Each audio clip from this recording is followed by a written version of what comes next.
All right, have and have not fans, the season premiere for season 6 of Wicked Web has aired. It's been about a day and some change. It's going on 2 days.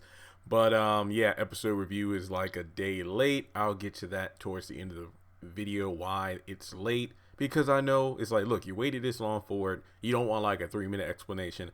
Let's dive into the episode. Right off the bat, I have watched the episode 2 times and then I kind of skipped through it the third time because this morning I got all the notes I need as well as all the screenshots. So you can expect a bunch of Instagram posts, pictures from the episode in this video. Because remember, we didn't get a trailer for this episode. We got a trailer for the overall season. So there were only bits and pieces of the trailer we got that were actually in this episode. But I have to admit, it was actually pretty good. Like I said, 8 out of 10. I think overall it was solid. A decent start to the season itself.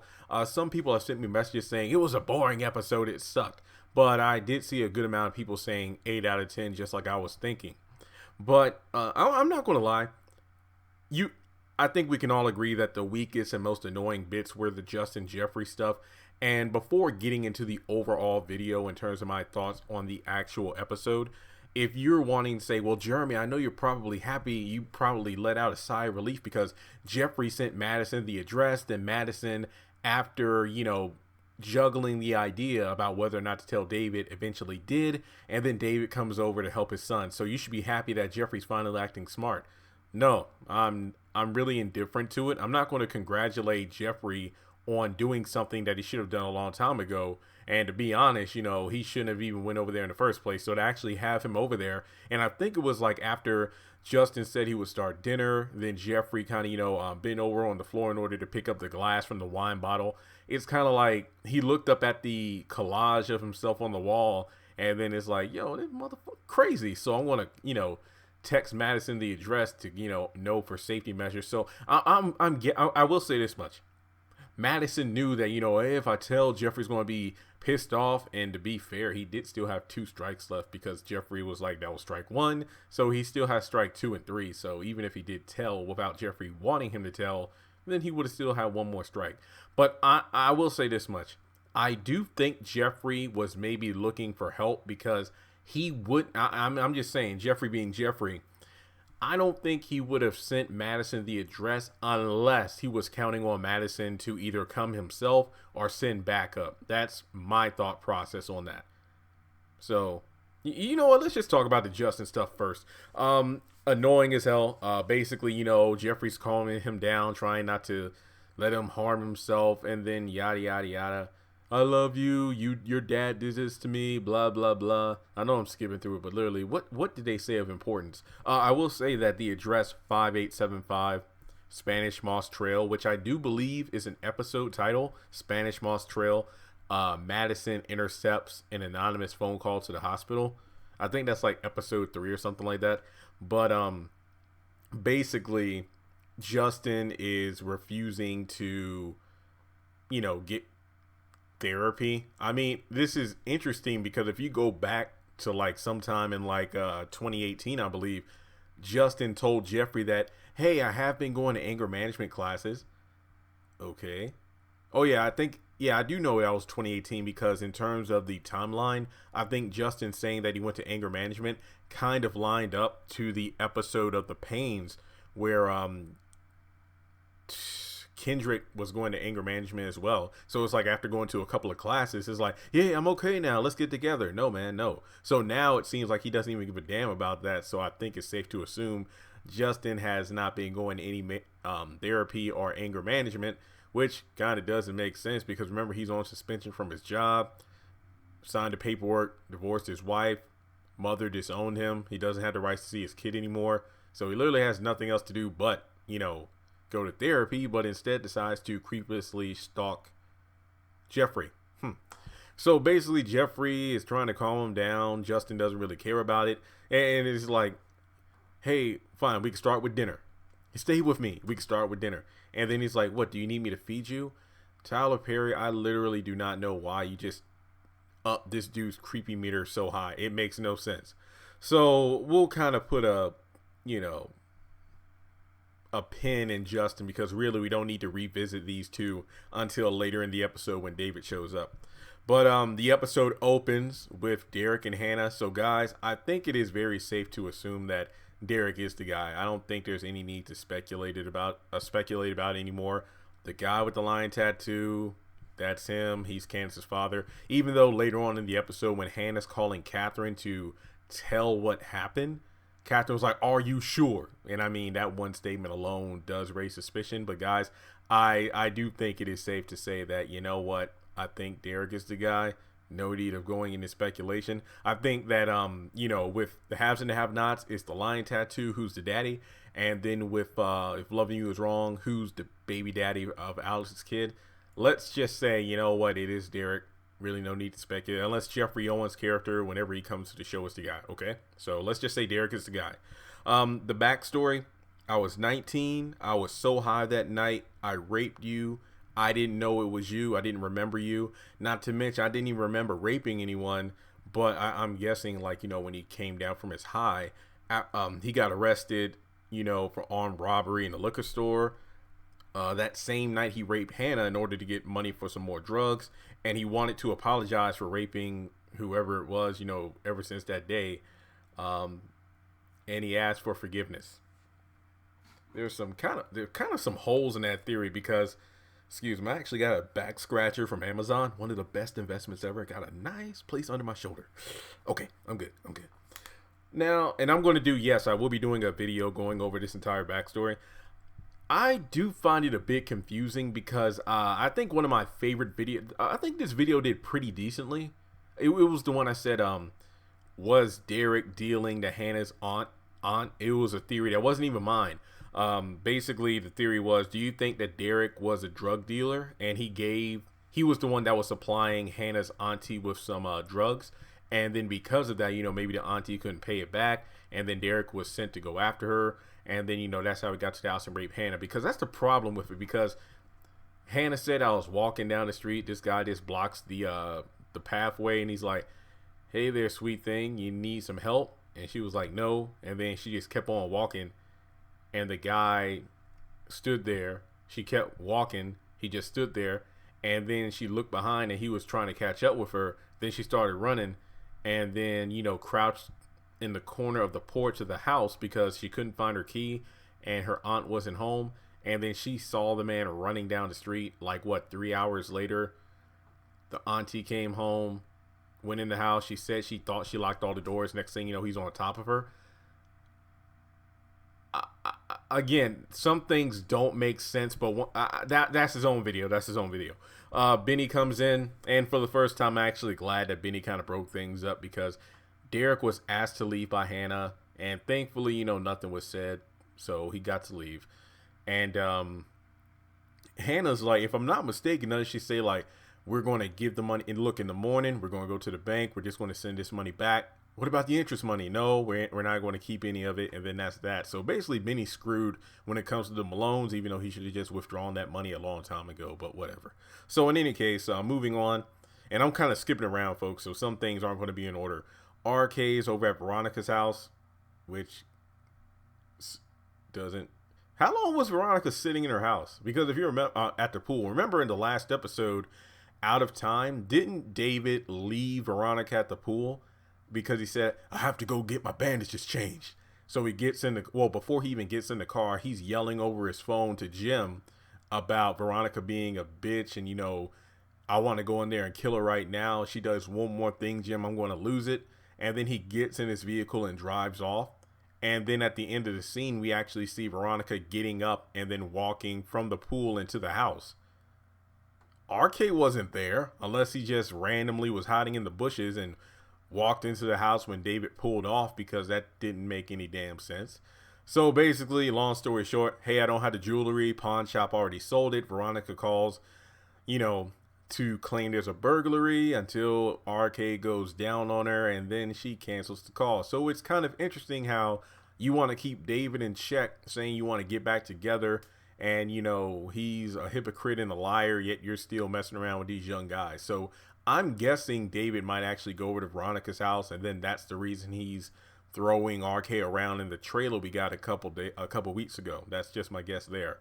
But it wasn't a bad scene, but it's just one of those things where I wonder where they're going with this.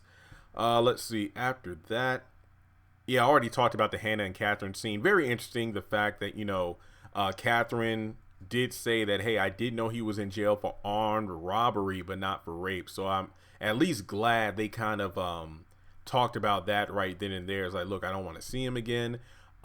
Catherine makes it known that I didn't know he was a rapist, let alone, even if I did know the guy that raped you, why would I try to hook you up with him? I mean, she didn't say that, but that was my thought process, because I did a video on that a while ago revealing who the man with the lion tattoo is. I think that will reveal a lot about Hannah's character and how she reacts to it. Will she lash out at others? But thankfully, they were able to nip that in the bud.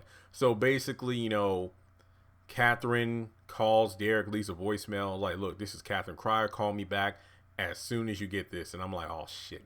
She better not kill Derek. I don't really see a need to kill him. I mean, look, I get it. That's your friend and everything. And no, I am not trying to justify what Derek did. That's not what I'm saying. But it's just like, what can you really do? I mean, technically speaking, he didn't pay for his rape, because remember, he got arrested for armed robbery, not rape. But we aren't done with Derek. Let's just put it that way. Benny tells Derek to leave. Jeffrey calls down Justin. Oh yeah, I already see some of these things I'm kind of glossing over because I already talked about them in separate videos before the episode came out. If you remember, we got all those clips, like, Catherine talking with Jim about not caring about going to jail. I did a video on that. Mitch calling Jim to talk about, coming over to talk about, the situation between the Malones and Wyatt. Once again, already did a video on that. I guess the only other points to talk about in the episode. Oh yeah, what's her name? Keisha, the nurse that was talking with Madison. She's cute. Yeah. Let's see here. Yeah, that's pretty much it. Aside from David getting the address from Madison when he's getting these bandages changed, he pretty much says that I won't tell Jeffrey you told. But let's be completely honest here. I mean, I think Jeffrey's going to instantly know that Madison squealed, or maybe he won't think logically and say, hey, you know what? Maybe with Dad and Veronica, or Dad and Mom trying to get back together, maybe David tracked the phone call. I don't know. But he gets over there. Justin tells Jeffrey to hide. Jeffrey, are you in there? Jeffrey.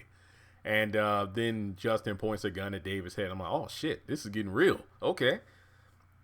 But let's just get to the good stuff. And to be honest, this is one of those things why I like the haves and the have-nots a little bit better than If Loving You Is Wrong. There are multiple interesting storylines going on, as opposed to just who's the baby daddy. No, we got some interesting things that I'm really happy that we'll be going into. And I've said this like 8 times in the past couple of weeks.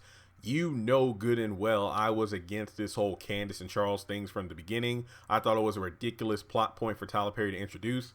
Like going from like messing around with judges and governor candidates running for governor to all the way to the White House. What the hell? But to be honest, they make a freaking spinoff, man. If you're not bringing back Too Close to Home, make a freaking spinoff. I would watch the heck out of it. I mean, literally. I just feel like there is a lot of potential of what can go down with the White House. I mean, yes, I do have several videos coming up about this, because I want to know. Hang on, I'm flipping through my notes here, because I actually got a lot of notes. Wait a minute. When the president is talking with Kyle near the end of the episode after the dinner and after everyone's left, it's like, you're still into prostitutes? Do we really need to talk about what you're still into? And I'm like, yo, what the hell is he into? What? No. What is he dealing with? I'm like, another woman, a man. This is some good shit right here. I'm sorry for cursing, but I'm actually interested in what they're doing. And I need to look it up, but I think maybe during the end credits, they said the president and first lady's first name, or maybe it just said president and first lady. I didn't check, but the actors Tyler Perry picked were actually really good. I actually do like the way the first lady and president are portrayed. Literally, I wasn't even like, oh man, here we go, some more racist. No, I think they actually pulled off the roles pretty damn well. And the White House dinner, main thing to talk about is Candace recounting how she and Charles met at the hotel. I was studying, and I'm like, no, you're actually in your pimp stage, but whatever. But no, was she a pimp? No, she wasn't a pimp at the time. She was a pimp after Quincy Jr. had died, but she was still whoring around. Yeah, it was a cute story. And then they're like, oh, so this is recent. Okay. And moving on from there, you're a hot piece of black ass. Candace's face, oh my God.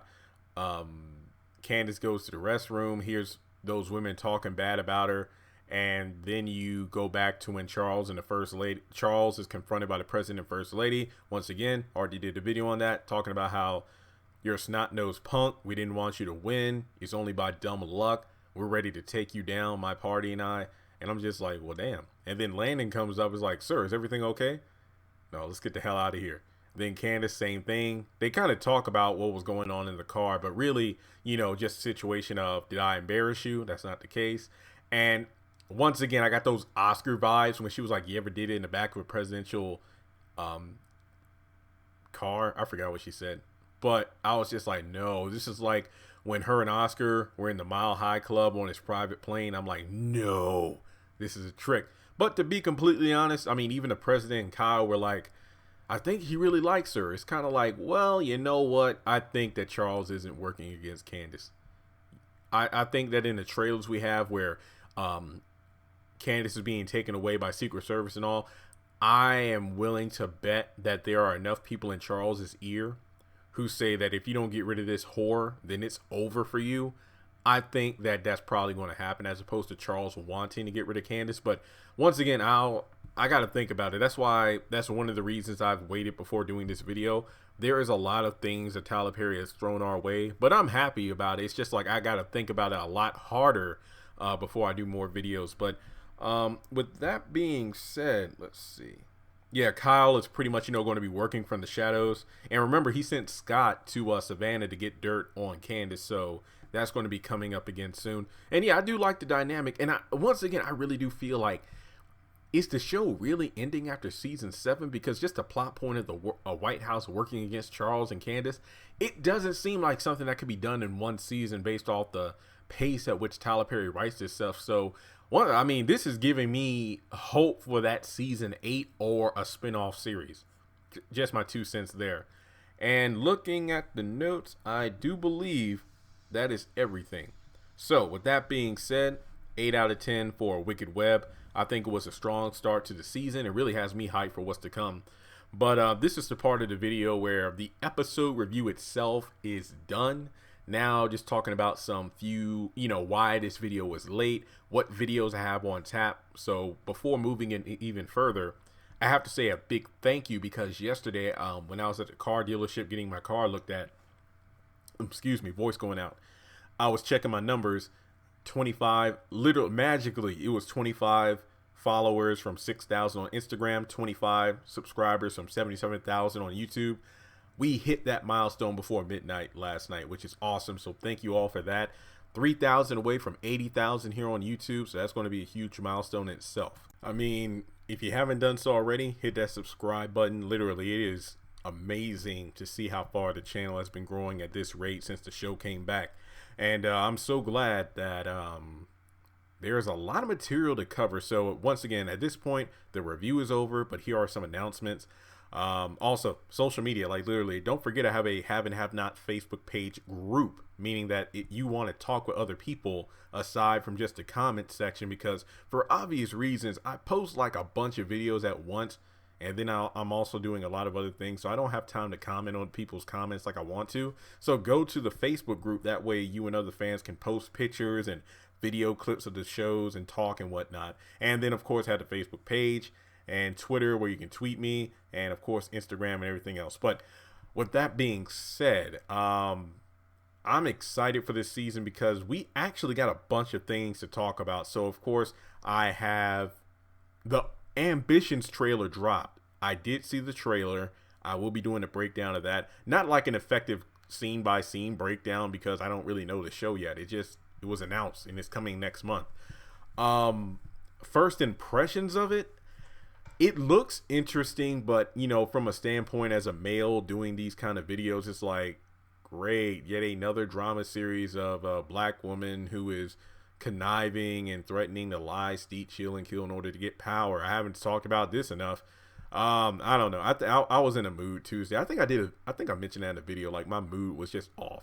But I'll watch it again and then I'll talk about it in its own separate video.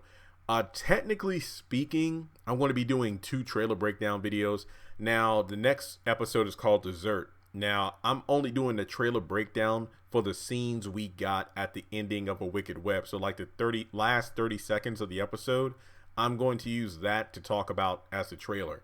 Now, I did get another trailer from A Series because he told me, hey, they showed a trailer at the end of the episode. And that trailer has scenes that are obviously throughout various episodes. So that's going to be its own video, season 6 trailer breakdown. That's going to be coming soon too. And on top of that, I know there are at least 2 or 3 new episode synopsis people have sent my way. Of course, I'm going to be doing videos on that. I got the Derek video coming up. What is the president hiding? Will Catherine kill Derek? Or, what will Catherine do to Derek? There is that screenshot I put in the community tab from the trailer where it looks like it's actually Justin who's in jail being tossed around and like hit up against the bars and whatnot. So there are so many thoughts I have on that. Like perhaps that guy that Veronica was staring down at the police station is actually somebody she put in there to take care of Justin. So we'll have to wait and see how that turns out. So various videos are on the way. Don't worry. But if you want to know why this one was late, yesterday, Wednesday morning at 5, hit the road, had to go home, drop off some stuff that I had, from spring cleaning that I put in boxes to put in the storage building back at home. Late birthday presents for my nephew before he got on the school bus. Then I didn't have to, but I browsed around town, Walmart, Mennonite Bakery, got some good stuff.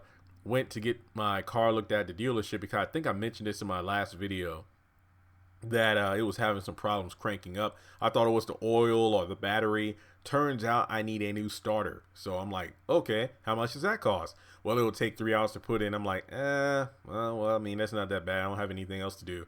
The piece is like $281, but with labor and all this other crap, it was like $500 something. I'm like, wait, what? So I didn't have enough money, but thankfully they were like, yeah, kind of like, well, the best I can do is like, if you drive me to BB&T, then BBT, I might be able to, see if I can get like a loan or something. But yeah, we're not trying to drain you. We're not about that. So what we're going to do is the part is good. We checked the oil and everything. Everything is great. It was just a starter itself. But, it's not something that needs to be replaced right away. And I'm like, that's good. 'Cause I don't get paid until like the 21st. So I'll probably be going back later this week later this month or looking around at different options to see if I can get it done for a lot cheaper than $500 some dollars, because I'm like, what the heck? That's more than my rent. And on top of that, my sleeping pattern has just been, it was crazy because I woke up at 2 a.m. yesterday and then I hit the road at 5 and I was gone until literally 2:30 p.m. yesterday. So I got back 3 o'clock, put my head on the pillow. I was knocked out until 11 p.m. last night. Woke up. Then I had like 40 some eBay items to get ready for shipping this morning, along with the prizes for the YouTube contest. There were 4. I actually showed them in a live stream. They're already packaged, so I mailed off like 46 items.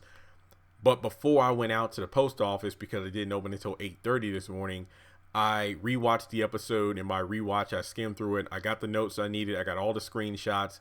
Then I looked at both of the trailers, got screenshots from that. So basically I have all the notes ready for the videos. Of course, I just need to take time to record and edit. So this video is going up first. It's going to be a standalone. That way people have time to look at my thoughts for the episode, let it get some traction. And then later tonight or maybe tomorrow, that's when you get like a bunch of videos like trailer breakdowns. So just know that, yes, YouTube is my full-time job, but I have other things I'm doing to make money. And on top of that, life happens, like, car troubles and whatnot. So if you don't get like an episode review within 24 hours, then yeah, it's not because I don't feel like doing it. It's because something literally came up. And several people are asking, is everything okay? Because, they're used to me putting the videos out so quick. But that's why, I had to get the car looked at, had to mail all stuff before the deadline, and yada, yada, yada. So my personal life, whatever, that's pretty much what was going on. And yeah, aside from that, I'm just glad because my attitude was, I wanted to get the episode review up right away. I didn't even watch the actual episode until like 4 a.m. yesterday because I was asleep. But I was like, well, I think I even mentioned this in my one of my videos on Tuesday. I'm like, look, this is like the 12th video I'm uploading today. I did a live stream. I uploaded 6 videos that morning. Then I uploaded like 5 or 6 that evening. And I'm like, yeah, they've shown us so many scenes. I've talked so much. Let these videos marinate. Then I'll do more, because I think what was it? The president and first lady show their true colors. That video is like almost at 9,000 hits. So I was like, yeah, if I do the episode review a day or so late, it won't be that bad. So here you go. So once again, guys, I'd really appreciate if you subscribe to the channel. We're trying to get these numbers up. Also, social media links are in the description below. And let me know what you think. Did you think 8 out of 10 is too high or too low? Like I said, I think the episode was pretty solid, a good cliffhanger. The trailer has me pumped up to see what's next. And once again, I am stunned by how intrigued I am into the White House story. And it's just funny because Kyle was like, we've done so much stuff, I was willing to let this thing go involving Charles. But the fact that that whore got me, I want to get back at her. So really, it's like, you know what? If he wasn't messing around with Candace, then we would leave him alone. But, my own personal vendetta, I got to take him down using her. So we'll just have to wait and see what happens. But once again, guys, thanks so much for tuning in, and I will talk to you all soon. Congratulations on making it to the end of this video. If you like what you just saw, make sure to hit the thumbs up button, or if you have anything you would like to add to the video, make sure to leave your thoughts in the comment section below. If you want to keep up with me on social media, go to the description box. All of my links for social media are right there. Also, if you feel like you would like to donate to the channel, make sure to click on the link to PayPal. Any amount helps. $1, $5, $20. As a full-time YouTuber, any support from my fans really does mean a lot to me. Finally, make sure to hit the subscribe button as well as the bell notification icon. That way you're kept up to date on any new content I post to the channel. Once again, thank you so much for tuning in, and I'll talk to you in the next video.